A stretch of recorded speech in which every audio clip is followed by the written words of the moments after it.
and welcome back to my channel. If you're new, welcome. I'm Priscilla. I'm the owner of A Life Full of Simplicity. Today I'll be unboxing and flipping through the Symbolic Tarot. Now, this is a deck that I received for review from Montrio Studios. So a big thank you to them for sending this over to review. They are a Montreal-based company that sell indie decks specifically from Chinese and Asian creators, which is fantastic. It allows more people to get to know other indie creators that are not specifically from North America or Europe, but creators that are from, China and Asian countries, overseas and whatnot. So it's fantastic, and it's a great place to make things a little bit more accessible. If anyone is ever interested in checking out their website, it'll be linked down below in the description box. Now, as of right now, when I'm filming this item is actually not live on their website, so I'm not sure on pricing and availability and whatnot. So when you're watching this, definitely check out the link down below, because I'll be posting this once the item is actually available on their website.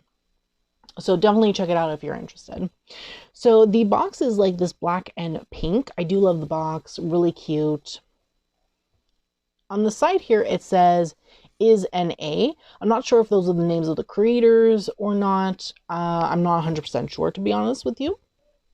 And then on the back, it says the name of the tarot. So it's Symbol Tarot, which is really interesting. So it's a two-piece box, opens like this.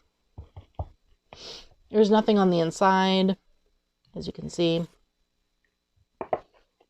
And this deck does not come with a guidebook.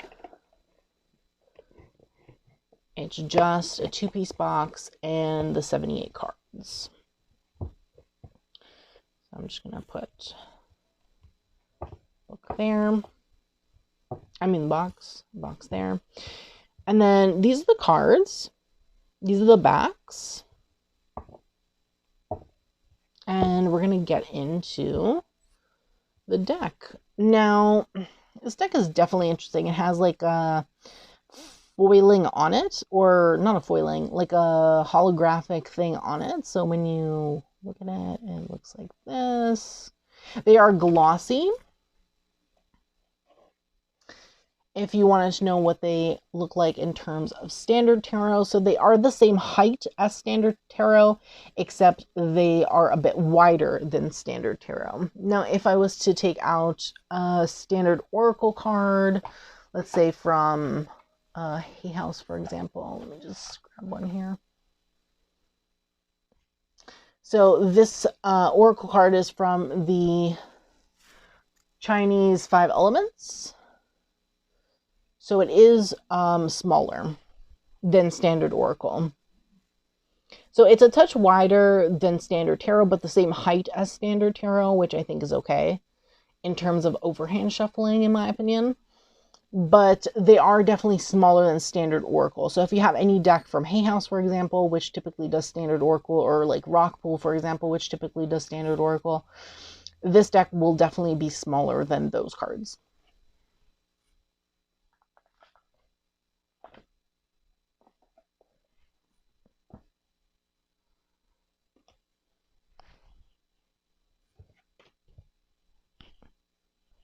Okay, so let's get into the actual cards.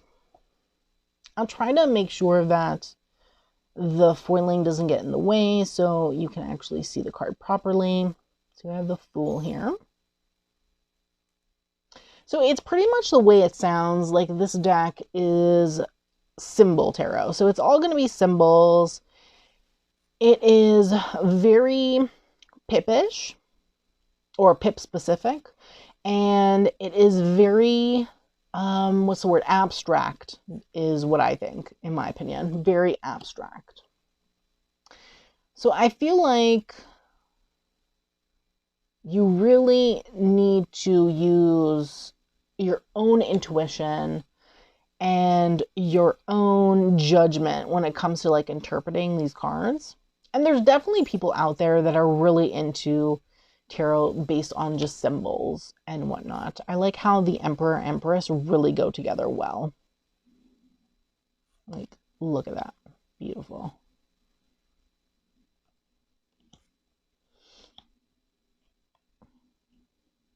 Now, this deck is probably not going to be for everyone. I honestly don't even know if it's going to be for me personally. I definitely would love to use it and see how it reads for me.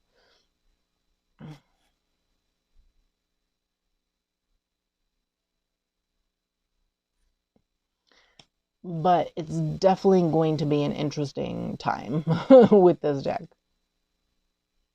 And just like the symbols that are on it. So justice and strength are switched in this deck, which makes sense. This deck seems very thothy, in my opinion, which you'll see by the minors.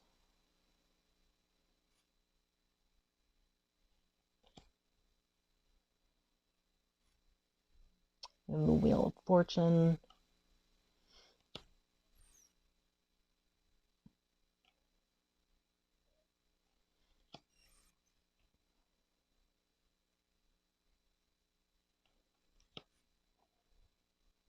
Definitely an interesting death card.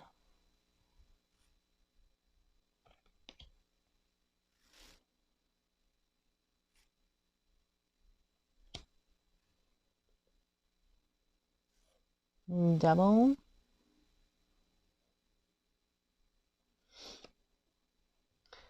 I don't know what happened to this Tower card, but you can barely see the information on it.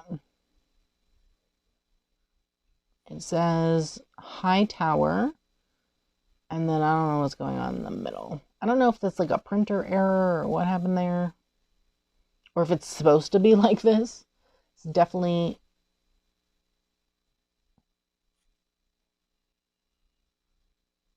interesting.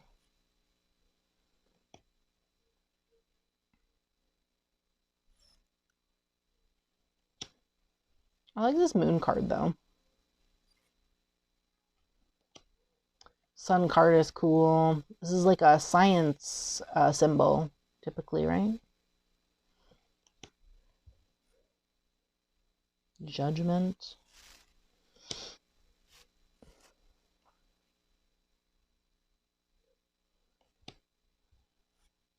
Okay. So this is where we get really Thoth looking.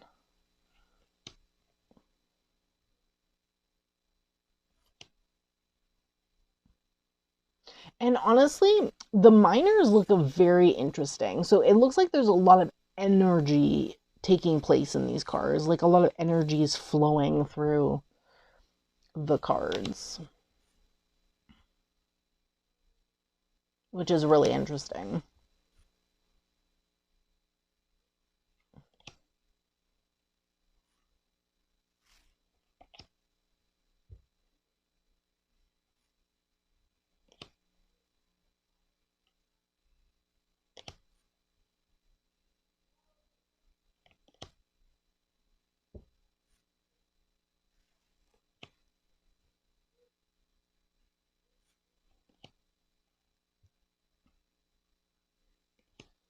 And like I said, this deck is literally a pip deck, as you can clearly see by the quartz, but I personally don't mind it. I actually really like the minors.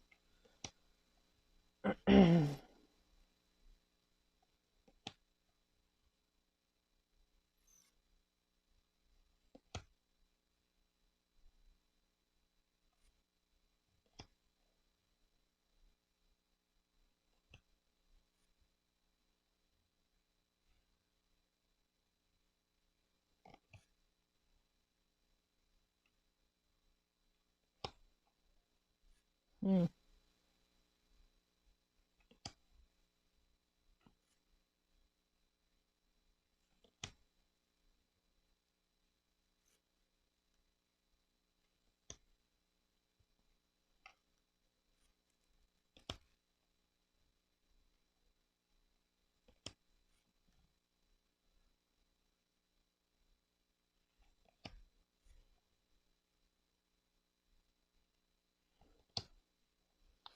Then we enter the Pentacles.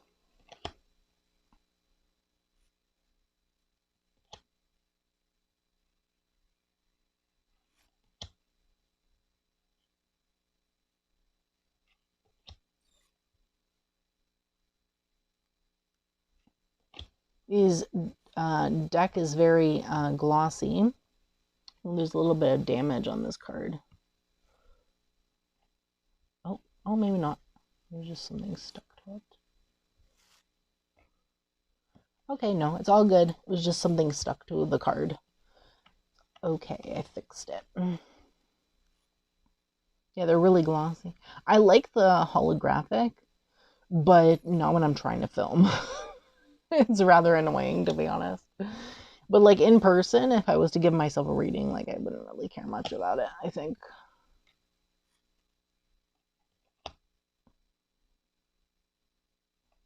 But on camera, it's really hard to read. Oh, I have something else that's here. Hold on, let me fix this. There's like some residue stuck to the card or something. There we go, all good.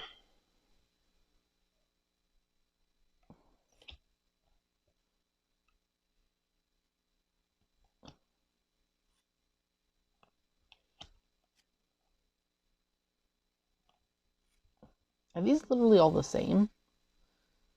No. The thing around it is different colors and stuff. Okay.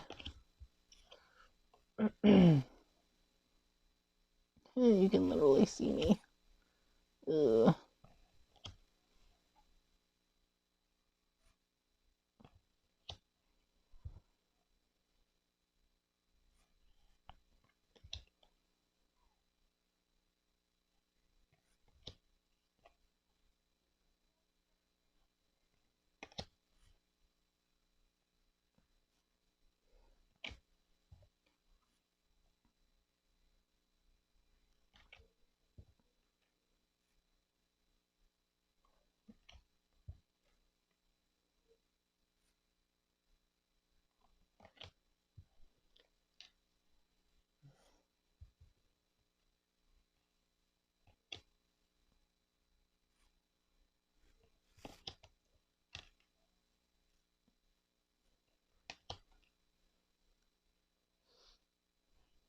Okay, and then we have 2 extra cards. We have Great Achievements and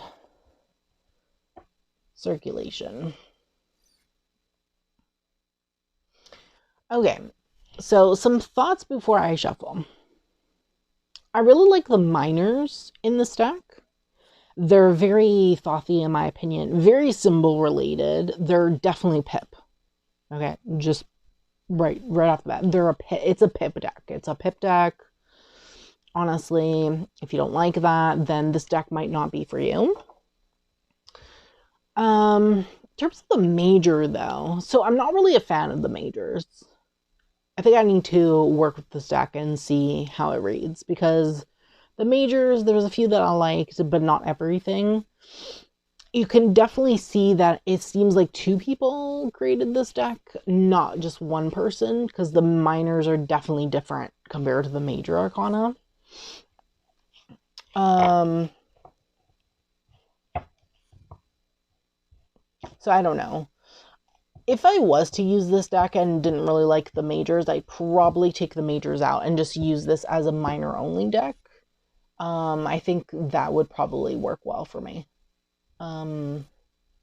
For me specifically. But I know there's people out there that would probably really enjoy this probably abstract, very abstract deck, in my opinion. Shuffles well, it's clumping a little bit in the beginning, but that's because it's glossy. Just needs to warm up a bit.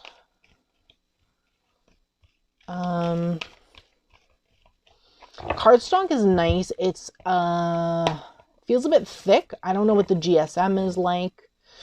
It's obviously glossy, as you can see, and has that hollow thing on the front.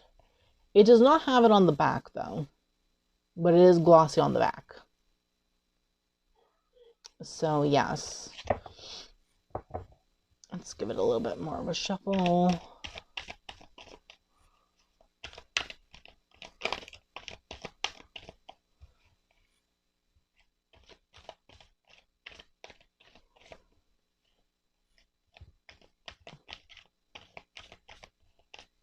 Okay. Okay, that's good. There's no guidebook with this deck. It would have been nice if it came with a guidebook, to be honest with you. Only because it's so, the majors are so odd that it would have been nice to like read what the creator has to say.